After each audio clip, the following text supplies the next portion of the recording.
The following contest is scheduled for a 2-hour time limit. Introducing first, coming from Pittsburgh, Pennsylvania, wrestling reporter and columnist Justin LaBar. And his opponent, you. Call, tweet, email because you can go one-on-one with Justin LaBar in Wrestling Reality. Right now on Trib Live Radio. You're only a wrestling fan if you're having fun today. That's right, it's a Tuesday. Pittsburgh's mad, the weather's cold, it's cloudy, Steelers are losing, but if you're a wrestling fan, none of that matters. Tonight, live SmackDown, Consol Energy Center. Not only is it SmackDown, you got Saturday Morning Slam, you got Main Event, you got SmackDown, and then you have Raw next week, the episode that will air on the Christmas Eve on Monday.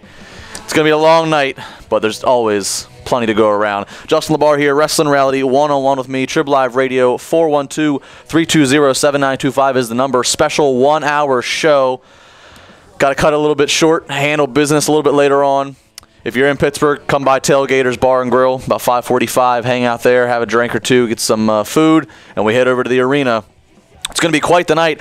It could be the wrap-up of potentially the best 72 hours in WWE in 2012 that's not WrestleMania week. WrestleMania is in a league of its own. You can't even count that. You know, WrestleMania takes place, Brock Lesnar comes back, all that excitement. But here we are in December, where normally we get wacky-ass champions. Normally we get Slammy Award voting shows, which, by the way, the voting doesn't matter. Get over it.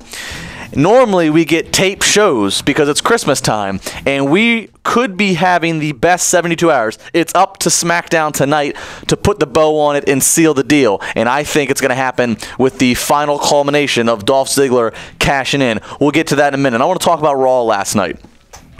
We got the Slammy Awards, which, first off, everybody that bitches that, oh my God, it's rigged, blah, blah, blah, blah, blah.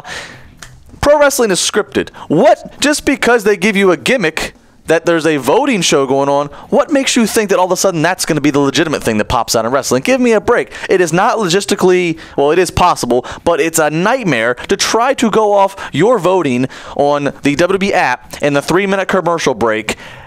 Come on. It's part of a story. Get over it. What does it matter? What do we care? It doesn't matter. Doesn't matter. The TV format, though, was great for this. I always get nervous with the Slammies, but it was great. The surprise appearances of the New Age Outlaws, of the Boogeyman, having Jim Ross, Gene Okerlund all there, that was good. How about the commercials? Most fans did not understand this.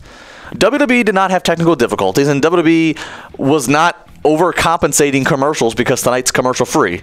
It's 5 commercials every hour. They do 15 for a Raw. They do 10 for an episode of SmackDown. They did not increase any commercials. What they did was because WWE, Vince McMahon particularly, was upset about how these numbers have been going, they changed the format. That's right, they changed the format. They said we need to make things feel faster paced, more unpredictable. So they would tease, go to break, and then come back. It was simple. You'd have Ric Flair in the ring. Woo! Great to see him back. The Shield coming down in the crowd.